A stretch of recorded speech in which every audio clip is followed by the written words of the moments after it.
Welcome back. Next, we'll be covering practical guideline number 2, make it the best. And hopefully we'll have less interruptions this time.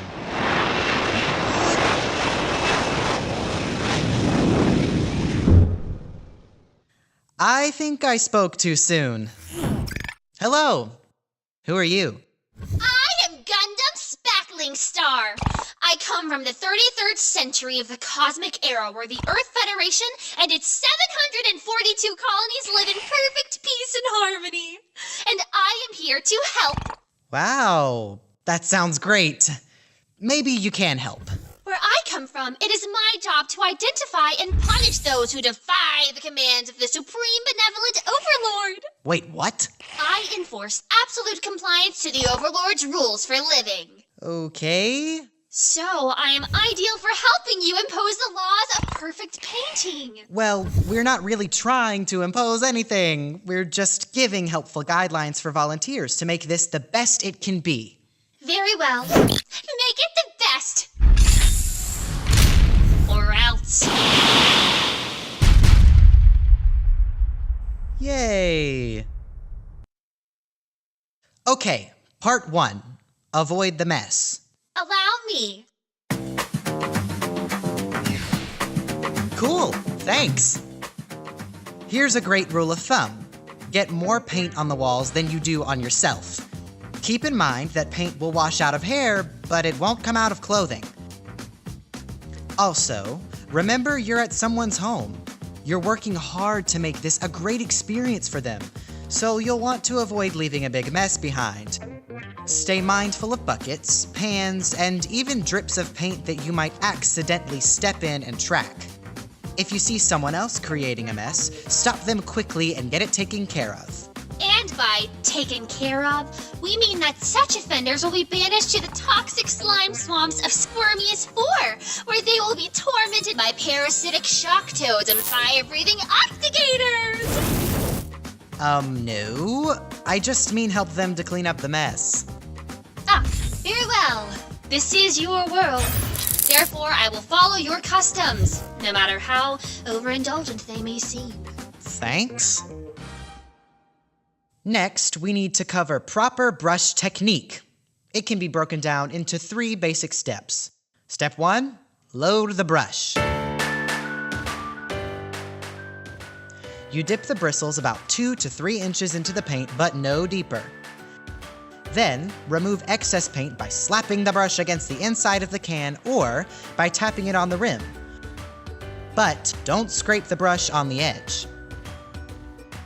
Step 2, spread the paint. Using 2 or 3 back and forth strokes, apply the paint thickly, but don't smooth it yet. Reload the brush like before and keep applying thickly. Once you've covered an area 3 to 4 feet square, then you're ready to smooth. Step 3, smooth the paint. Don't reload the brush. Instead, use sweeping strokes starting from an unpainted area into the painted area.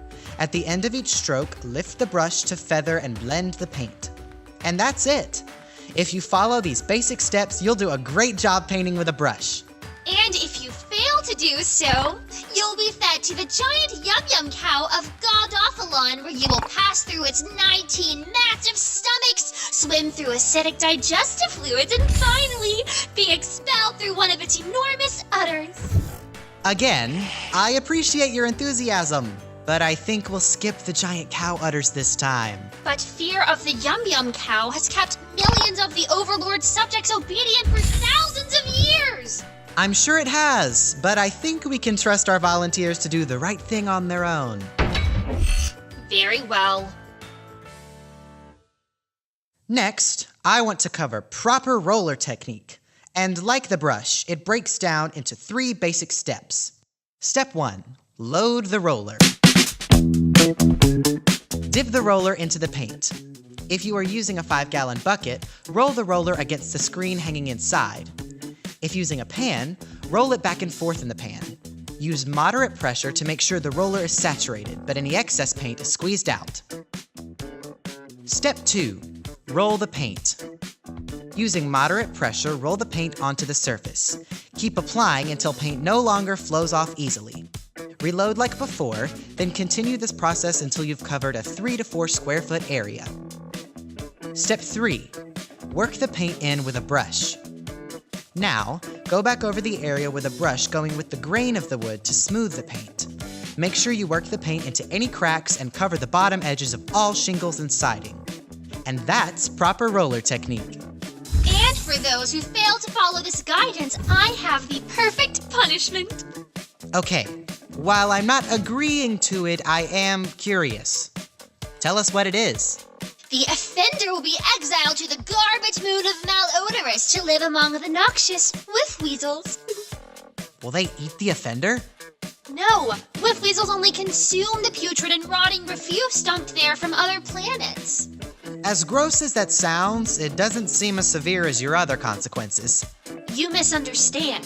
The punishment comes in the form of 97.3% of the atmosphere on Malodorous is made up of the foul-smelling bowel fumes of the whiff-weasels. Oh.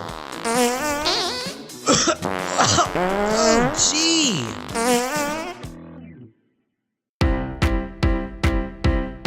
The final thing you can do to make this work the best it can be is to practice good quality control. By diligently punishing all offenders and those who harbor and/or sympathize with them? No. Practicing good quality control means that you get someone to check your work. When you finish a section, then get your team leader or someone else you trust to look over what you've done. Ask them to spot any missed or messed up places that you can take care of before moving on. And that's it.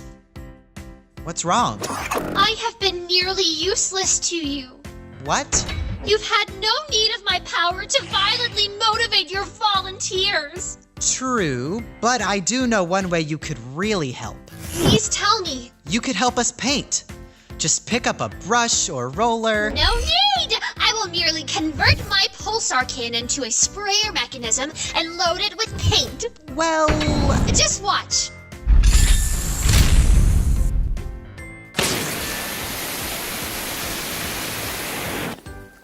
Oh my. I'll just go wait over here. Yeah.